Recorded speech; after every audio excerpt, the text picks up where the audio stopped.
Um, Very well, I think. My language still isn't up to where it should be probably, but the guys are doing a very good job of speaking English in the team. But no, I think it's good. There's a lot of familiar things to Italy, but a lot of different things as well. And of course, the food is fantastic, which is a big plus. So I'm enjoying that. But overall, it's working fine. Yeah.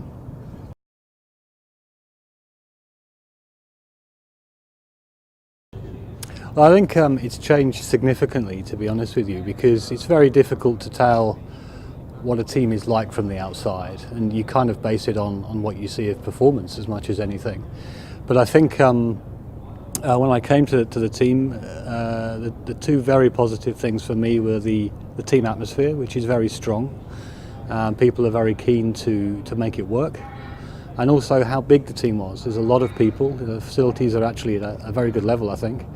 And in that respect, my impression of the team has changed significantly.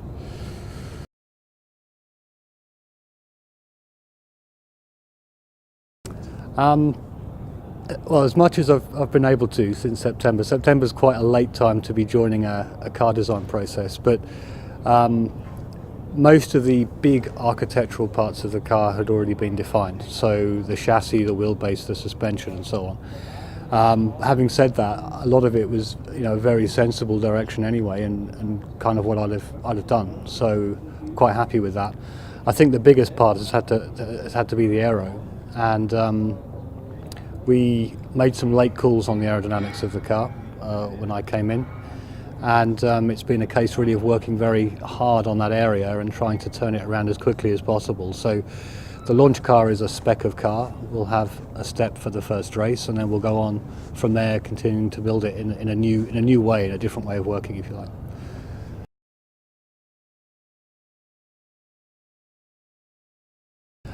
I think I think it's a mix, to be honest, because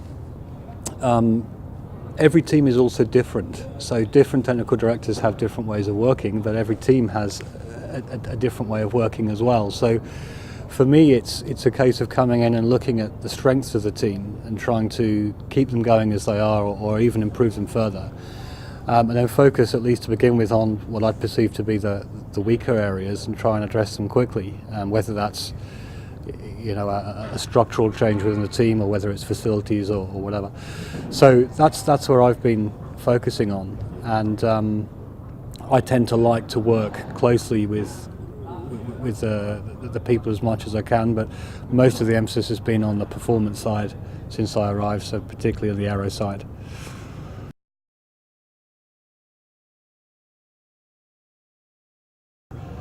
I think the big attributes to it, to be honest, I think are that it's fundamentally a completely new car. It's I think someone's done a calculation, it's 97% of a new car, so very little of TR7 has carried over to TR8.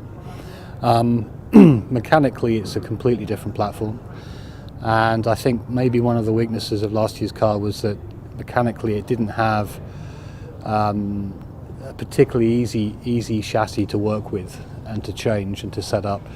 So TR8 is completely different in that respect, and we're hoping that we've made the right changes to make it a much easier car to work with and more versatile. And on the aerodynamic side, as I said, we're working very hard, and we've really changed our approach completely there. So my hope is that begins to become more and more obvious as the season progresses. So both mechanically and aerodynamically, we're looking to take a good step forward.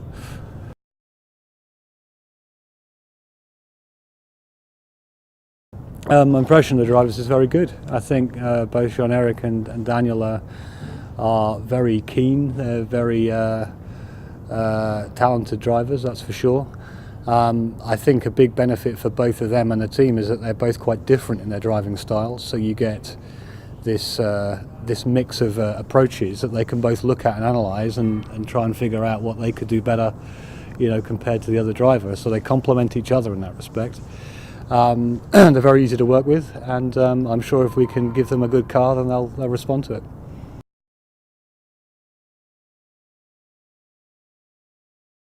That's the plan. I think the targets obviously depend on the competition ultimately, because you never know where they are. But clearly, we want to have a much better year than last year. We want to show a step up.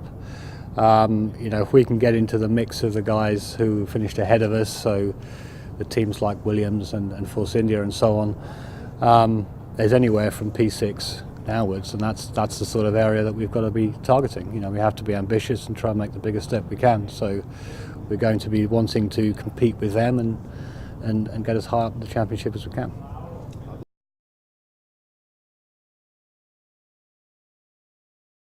Yeah, there's some minor rule changes, to be honest. It's fundamentally a 2013 car can be based quite closely on a 2012 car in terms of the regulations and how you interpret them and how you work with them. So a lot of what we did last year is good information for this year. There's no technical regulation which changes that. There are a few minor things like the front wing stiffness has to be better controlled and that sort of thing, but these are all fairly small. I think the one strategic change, which is a sporting change really, is the fact that DRS usage is not free anymore. Before, in qualifying, you could use it whenever you wanted to. Now it's restricted to the zones of the track where you can use it in the race, and that slightly changes your approach to the weekend with how you set the car up on wing levels and so on. But again, it's fairly small.